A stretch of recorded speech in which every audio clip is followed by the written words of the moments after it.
It's a strange piece of pop culture history from a time when Kiss ruled the world. A legendarily wacky production full of hilariously ridiculous anecdotes resulted in one awesomely bad made-for-TV movie, starring a superpowered Kiss versus an evil inventor and some robot imposters at Six Flags Magic Mountain. Is there something wrong, Demon? I'm not sure. Here, we'll take a look at 10 things you never knew about Kiss meets the Phantom of the Park.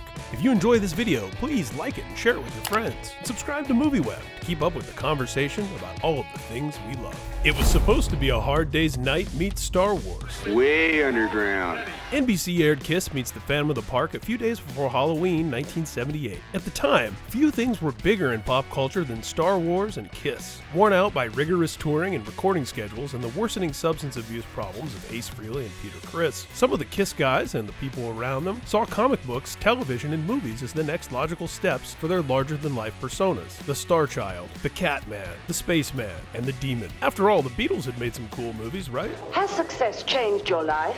Yes. In a 2001 interview, Paul Stanley said the movie was sold to them as Hard Day's Night meets Star Wars. What? Of course, the $2 million TV movie turned out to be anything but that. It was made by the same people as Scooby-Doo. Hanna-Barbera, the famous cartoon studio behind the Flintstones, the Jetsons, and Yogi Bear, were also responsible for Kiss meets the Phantom of the Park. In the years since, some Kiss fans have pointed out the movie's similarities to one of the studio's other famous properties, Scooby-Doo, complete with the mad scientist and theme park. Joseph Barbera, while promoting the TV movie, compared it to the Phantom of the Opera. In a 2004 interview, Peter Criss said he was, quote, disgusted with the story overall and the finished product in general. Looks like we made the wrong turn. There doesn't appear to be any right ones. I can't see John Lennon getting beat up by Dracula, he explained. That's unheard of. And I can't see Mick Jagger wrestling with Frankenstein. It was directed by a Hitchcock protege.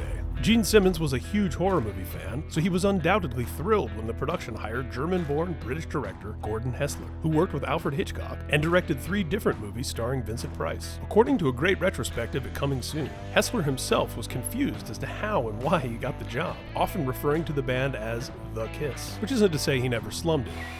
So you're the demon, huh? He also directed episodes of Wonder Woman and Chips.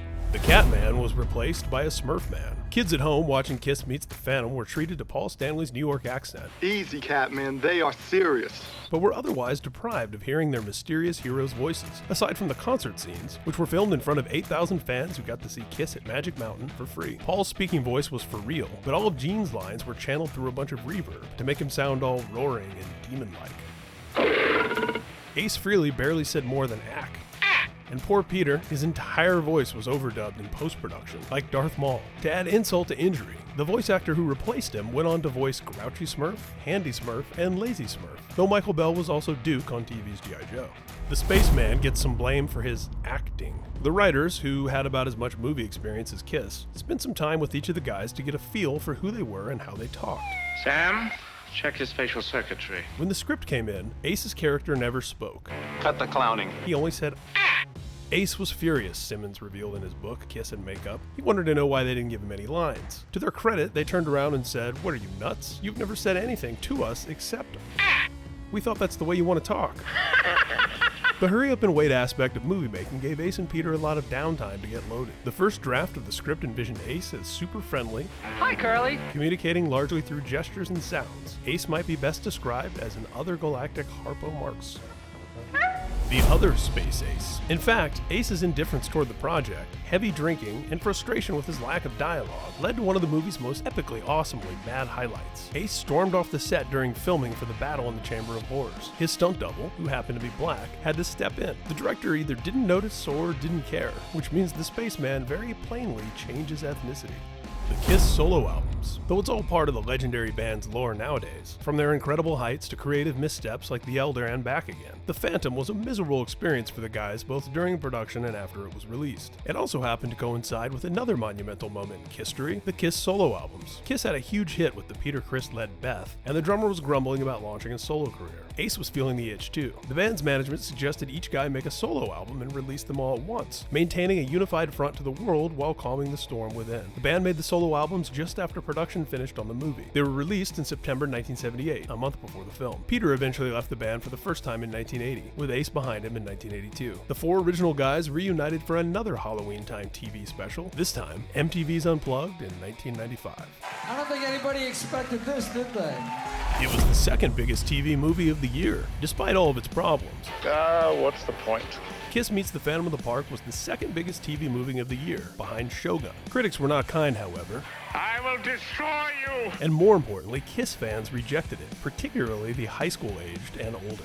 All four of them kept acting anyway. Around the time the TV movie was released, Paul Stanley talked about it being the first step in a larger plan for Kiss movies, promising the next one would be even more elaborate, and likening the Kiss movie saga to the James Bond series. But all of them kept acting over the years. Gene gave it the most serious go of any of them, starring as the villain in the Tom Selleck sci-fi cop movie Runaway in 1984. It's body time! And as a radio DJ in the heavy metal themed horror film Trick or Treat in 1986. Ace was in the 2005 indie film Remedy with Sopranos veterans Frank Vincent and Vincent Pastore. Peter turned up in a 2002 episode of the HBO prison drama Oz. Oh, yeah, I never seem to get enough. And Stanley actually went to Broadway and starred in that famous story the Hanna-Barbera people mentioned, Phantom of the Opera. Speaking of Hanna-Barbera, Kiss eventually teamed up with Scooby-Doo. What just happened? Does your eye see the future? In 2015, Scooby-Doo and Kiss, Rock and Roll Mystery. They even recorded a new song for the straight-to-DVD affair. We can talk about this movie now. You are addressing me, demon? Kiss Meets the Phantom was so rushed, with such poor effects and even worse acting, the band was angry and embarrassed about it for decades. Legend has it that people were forbidden from even mentioning the movie in the band's presence for years. They're a lot more open about it now, of course, answering questions about it in books and documentaries, like the Kiss dolls, comics, lunchboxes, and Halloween costumes, or Vinnie Vincent's Ankh Warrior. Kiss Meets the Phantom of the Park maintains a special place in the Kiss legacy, a larger-than-life Kiss story we cherish.